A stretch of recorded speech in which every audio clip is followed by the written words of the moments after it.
चलनी हसलिन सूप के जिनका अपने 72 गो छेद। अशोक चौधरी जी अपने पहले गिरेबान को झांके। वो अशोक चौधरी क्या बोलते हैं उसमें कोई दम नहीं है। बहुत स्पष्ट है कि आदरणीय प्रशांत किशोर जी की यह स्पष्ट समझ है।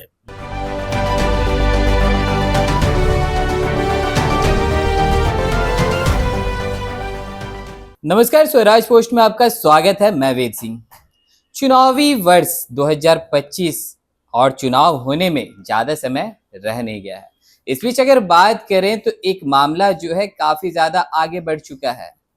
तीसरी सबसे बड़ी विकल्प मानी जाने वाली जन स्वराज पार्टी के ऊपर लगातार ऐसे प्रश्न खड़े किए जाते हैं कि पार्टी के पास फंडिंग कहां से आती है, प्रशांत किशोर इतने पैसे लाते कहां से हैं।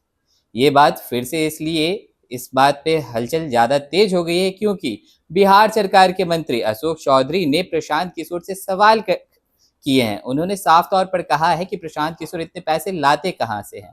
उसी के ऊपर प्रशांत किशोर ने उनको जवाब भी दिया है।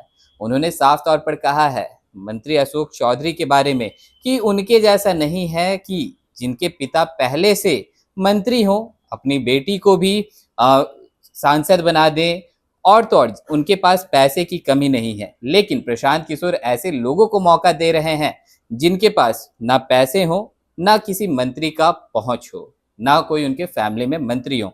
वैसे लोगों को भी जन स्वराज जो है अपने पार्टी में शामिल कर रही है और चुनाव उनको लड़वाएगी।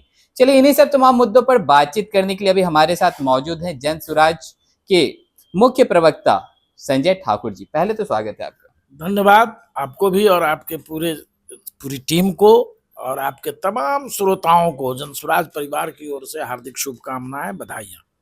संजय जी, पहला मेरा ये सवाल रहेगा कि लगातार प्रशांत किशोर के ऊपर सवाल खड़े किए जाते हैं, इतने पैसे लाते कहां से हैं? आप बार बार सुनते रहे हैं आदरणीय प्रशांत किशोर जी के इंटरव्यू को और इस तरह के सवालात उनसे हर जगह हर चैनलों पर किए जाते रहे हैं। प्रशांत किशोर जी बुद्धिमान व्यक्ति हैं, बुद्धि वाले हैं और आपको मालूम है कि वो राजनीतिक रणनीतिकार और चुनावी प्रबंधक की भूमिका पिछले 10 वर्षों तक भारत में निभा चुके हैं। अभिनव प्रयोग उन्होंने भारत की धरती पर इस पेशे के लिए किया है, इसको स्थापित किया है। तो उसके माध्यम से उनको काफी धन अर्जन किया है उन्होंने और उनके जितने मित्र हैं जिनको उन्होंने मुख्यमंत्री बनाया है, 10 से अधिक लोगों को उन्होंने सरकारें बनवाई है, मुख्यमंत्री बनाया है। हर जगह से मदद आती है, उस मदद का इस्तेमाल बिहार के गरीबी को लोगों को समझाने, जगाने और बिहारियों में बिहारीपन पैदा करने के अभियान में खर्च किया जाता है। ये तो अंडरस्टूड है। कोई मंत्री के बेटा तो है नहीं आदरणीय प्रशांत जी, कोई मुख्यमंत्री तो रहे नहीं हैं उनके पिताजी, न कभी कोई मंत्री रहे हैं। तो उनके पास धन तो उनकी बुद्धि से ही आती है, उनकी अपनी कमाई से आती है और बड़े लोगों के सहयोग से आता है। इसलिए इस तरह का आरोप बराबर लगता रहा है, वो निराधार है, इसमें कहीं कोई दम नहीं है। अच्छा, प्रशांत किशोर जी से ये जो सवाल है मंत्री अशोक चौधरी ने किया था कि इतने पैसे लाते कहां से, उसके बाद प्रशांत किशोर जी ने ये भी बात कहा है कि जन स्वराज पार्टी जो है ऐसे लोगों को मौका देगी जिनका कोई फैमिली बैकग्राउंड जो है मंत्री वाला बैकग्राउंड नहीं है और उनके पास पैसे नहीं है, उनको मौका देगी। बहुत स्पष्ट है, वो अशोक चौधरी क्या बोलते हैं उसमें कोई दम नहीं है। बहुत स्पष्ट है कि आदरणीय प्रशांत किशोर जी की यह स्पष्ट समझ है कि हम समाज के उन दबे कुचले लोगों को जो काबिल हैं, राजनीति के लिए सक्षम हैं, जो ज्ञानी हैं, बावजूद इसके धन के अभाव में और राजनीतिक पृष्ठभूमि के अभाव में वो छटपटा करके भी कुछ नहीं कर पाते हैं। वैसे ही लोगों की तलाश करके हम जन स्वराज में जोड़ रहे हैं। इसीलिए तो जन स्वराज का ये स्लोगन शुरू से रहा है, सही लोग, सही सोच और सामूहिक प्रयास।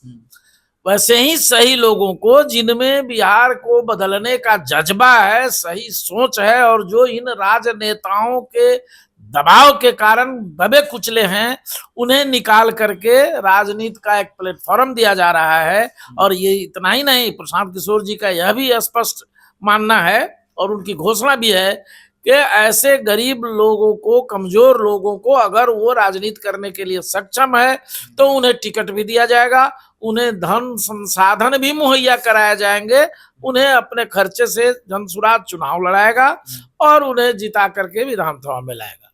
तो इसलिए ऐसे ही लोगों की संख्या आप देखेंगे जनसुराज में, गांव स्तर पर, प्रखंड स्तर पर, जमीनी स्तर पर आपको अधिकांश हमारे साथ ऐसे ही लोग हैं। कोई पूर्व विधायक कोई पूर्व मंत्री का बेटा आपको हमारे जनसुराज परिवार में जल्दी नहीं दिखाई देगा। लेकिन वही अगर देखा जाए तो ये बात जब प्रशांत किशोर जी ने कहा है, साफ तौर पर अशोक चौधरी के ऊपर कटाक्ष किया है, तो उन्होंने कहा है कि प्रशांत किशोर जी के ऊपर मानहानि का केस करेंगे। चलनी हसलिन सूप के जिनका अपने 72 को छेद, अशोक चौधरी जी अपने पहले गिरेबान को झांके। 2007 में वैशाली प्राइवेट लिमिटेड नामक कंपनी इन्होंने बनाई थी, जिसमें इनकी प्रेमिका जो इनकी पत्नी भी हैं, नीता कसकर चौधरी, डायरेक्टर थी। इन्होंने पंजाब नेशनल बैंक के 3 करोड़ रुपए का चूना लगाया, फर्जी अकाउंट खोल करके उस कैश को, जो कंपनी का अकाउंट था, उसमें नहीं भजाया और अलग से फर्जी कागजात पर फर्जी खाता खोल करके उसमें उस चेक को कैश कराया। 2011 तक कोई रुपया बैंक को इन्होंने लौटाया नहीं, तो बैंक मजबूर होकर के ट्रिब्यूनल में गया, इन पर नोटिस हुई और ये हाई कोर्ट जाकर के किसी तरह से लटपटाए हुए हैं अपने राजनीतिक रसूख और पैरवी के बल पर। उसी समय सीबीआई में विजय कुमार सिन्हा यहाँ निदेशक हुआ करते थे, उन्होंने इस घोटाले के मामले को, इस गड़बड़ी के मामले को, इस फर्जीवाड़े के मामले पर एफआईआर दर्ज किया। 6 आदमी एक्यूज बने, जिसमें इनकी मोहतरमा भी थी मुख्य अभियुक्त, और ये मामला आज भी सीबीआई के यहाँ लंबित पड़ा हुआ है।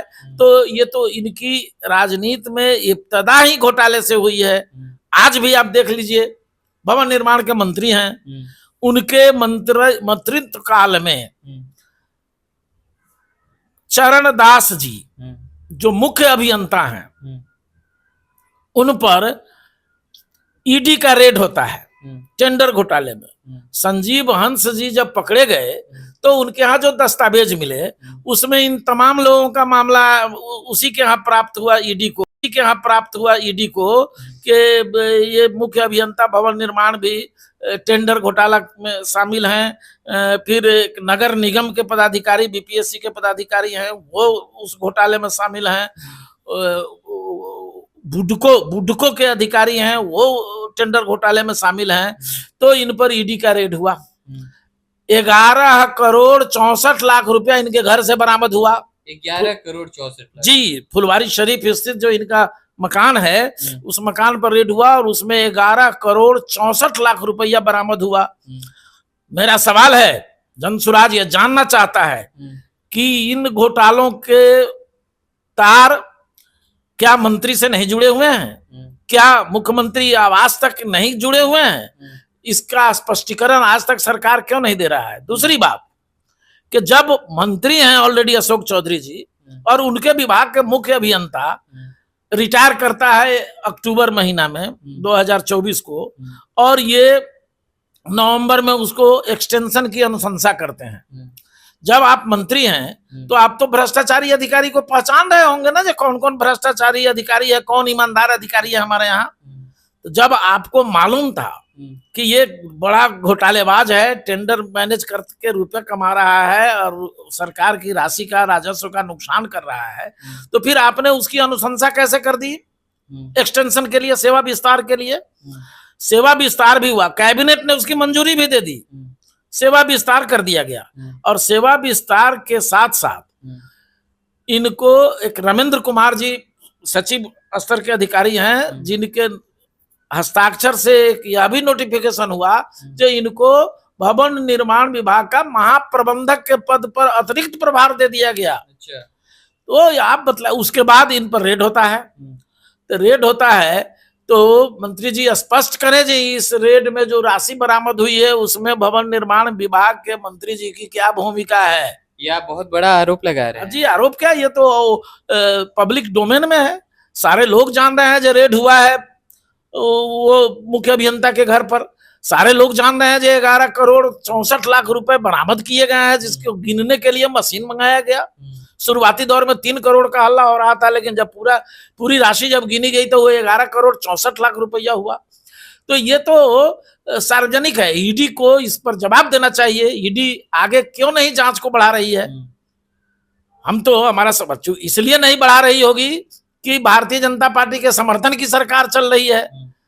हो सकता है ईडी अभी शिथिल हो गया होगा भारत सरकार के दबाव में आकर के। अगर ईडी ईमानदारी से इन तथ्यों की जांच पड़ताल करे तो इसमें मंत्री जी के साथ साथ बहुत बड़ा रैकेट पकड़ा जाएगा। जो लोग पुल निर्माण निगम से लेकर भवन निर्माण निगम तक जो घोटाले होते चले हैं, 1 करोड़ों का वारा न्यारा है, मामूली घोटाला नहीं है। इसलिए हम तो नीतीश कुमार जी से अपील करेंगे, अगर वो ईमानदार हैं और उनके दिया तले अंधेरा नहीं है तो वो इस मामले पर क्यों नहीं कार्रवाई कर रहे हैं, क्यों नहीं आगे बढ़ रहे हैं। ईडी से हमारी मांग है, भारत सरकार के गृह मंत्री अमित शाह जी से हमारी मांग है कि जब इतने बड़े घोटाले संजीव हंस जेल में हैं तो ये मंत्री लोग उसमें जो फंसे हुए हैं उनको क्यों बचाया जा रहा है। तो सरकार भारतीय जनता पार्टी के गठबंधन की सरकार है, इसलिए भारतीय जनता पार्टी के किसी मंत्री पर कोई कार्रवाई नहीं होगी। भारतीय जनता पार्टी के गठबंधन से जुड़े जदयू के मंत्री पर अभी तक कोई कार्रवाई नहीं हो रही है। ये इसलिए मैंने कहा जो चलनी हसलिन सूप का जिनका आपने 72 को छेद, जो आदमी खुद भ्रष्टाचार में आकंठ डूबा हुआ है, वो आदमी प्रशांत किशोर जी पर मुकदमा करने या मानहानि का मुकदमा करने का की बात करता है, ये समझने की बात है। अच्छा संजय जी, अभी जब हमने आपसे पूछा कि प्रशांत किशोर से हमेशा पूछा जाता है कि पैसे कहाँ से लाते हैं, आपने बताया कि बहुत सारे ऐसे लोग हैं जिनको प्रशांत किशोर जी ने चुनाव जितवाए हैं। उसमें से एक नाम जो आता है बिहार के मुख्यमंत्री नीतीश कुमार जी को भी उन्होंने जितवाया है। तो मेरा सीधे तौर पर ये एक आखिरी सवाल रहेगा कि क्या जदयू से भी प्रशांत किशोर जी को मदद मिलती है? आपने स्टार्टिंग में बोला है कि जिनको जितवाए हैं उनसे मदद मिलती है। वो बाहर के प्रदेशों की बात मैंने करी है, जदयू से कोई लेना देना नहीं है, कोई तालमेल नहीं है। रही बात नीतीश कुमार को जरूर इन्होंने 2015 में मदद करी थी, लेकिन 2016-17 में जब जो मुसलमान के खिलाफ CANR का कानून लाया गया प्रधानमंत्री द्वारा, उसमें भारतीय जनता दल यू ने अपना स्टैंड बनाया। उसकी कार्यकारिणी ने फैसला लिया था जो हम उसका मुखालफत करेंगे, सरकार का समर्थन नहीं करेंगे। लेकिन नीतीश कुमार जी ने इंटरनली उसका समर्थन करा दिया, उनके सभी सांसदों ने उसके समर्थन में वोट डाले संसद में। ये इशू था, इस इशू पर और भी कई कारण थे। जो योजना इन्होंने दी थी उस पर अमल दरहम नहीं हो रहा था नीतीश कुमार के द्वारा, इसलिए डिफरेंसेज हुआ और इन्होंने जनता दल यू छोड़ दिया और ये दूसरे प्रदेशों में जाकर दूसरे दल के लोगों की सरकार बनाने में अपनी जो भूमिका थी वो निभाने लगे। यानी जदयू से कोई भी मतलब कोई लेना देना, न जदयू से लेना देना है, न भारतीय जनता पार्टी से लेना देना है, न उनके गठबंधन के किसी घटक दल से लेना देना है। जन सुराज अपनी ताकत पर, अपनी पैरों पर खड़ा है और बिहार में एक मजबूत तीसरा विकल्प के रूप में स्थापित है। बिहार की 60% आबादी परिवर्तन चाहती है, बदलाव चाहती है और वो बदलाव करने वाले लोग आदरणीय प्रशांत किशोर जी के साथ मजबूती से जुड़ रहे हैं, जिसमें मुसलमान भी हैं, हिंदू भी हैं, सभी जाति वर्ग के लोग हैं, दलित भी हैं, महादलित भी हैं, हर तबके के लोग हैं जो बिहार को बदलना चाहते हैं। चलिए बहुत बहुत धन्यवाद। तो जैसे कि आप सुन रहे थे, हमारे साथ मौजूद थे जन स्वराज के मुख्य प्रवक्ता संजय ठाकुर जी। इन्होंने साफ तौर पर बताया है कि मंत्री अशोक चौधरी का जो पुराना चिट्टा पुर्जा है उसको भी इन्होंने साफ तौर पर खोल दिया है कि कैसे बड़ा घोटाला हुआ है, बड़ी सवाल खड़ा कर दिया है। इन्होंने साफ तौर पर कहा है कि जो घोटाले हुए हैं उसमें जो अफसर हैं उन पे तो कार्रवाई होती है, लेकिन उसमें संलिप्त जो मंत्री हैं उनके ऊपर कोई क्यों नहीं कुछ उनसे पूछताछ चलती है। इन्होंने मुख्यमंत्री नीतीश कुमार से लेकर गृह मंत्री अमित शाह तक से गुहार की है कि इस मुद्दे को गंभीरता से लेने की कोशिश करें। एक चीज इसमें और जोड़ने की आवश्यकता है, जब चारा घोटाला का मामला पकड़ाया तो जिस अधिकारी ने चारा घोटाले में अहम भूमिका निभाई थी, तो डॉक्टर जगन्नाथ मिश्रा उस समय प्रतिपक्ष के नेता थे। उन्होंने अनुशंसा कर दी एक्सटेंशन के लिए, जी तो सीबीआई ने उनको गिरफ्तार करके जेल भेजा, उन पर भी चारा घोटाले का केस चला। जी हाँ, जी लालू यादव जी बुरी तरह उसमें फंसे हुए हैं, जेल में भी रहे हैं, जेल से जमानत पे भी हैं, छूटे हुए हैं। तो फिर इस भ्रष्टाचारी अधिकारी को एक्सटेंशन सेवा विस्तार देने की अनुशंसा करने वाले मंत्री पर ईडी की कार्रवाई क्यों नहीं,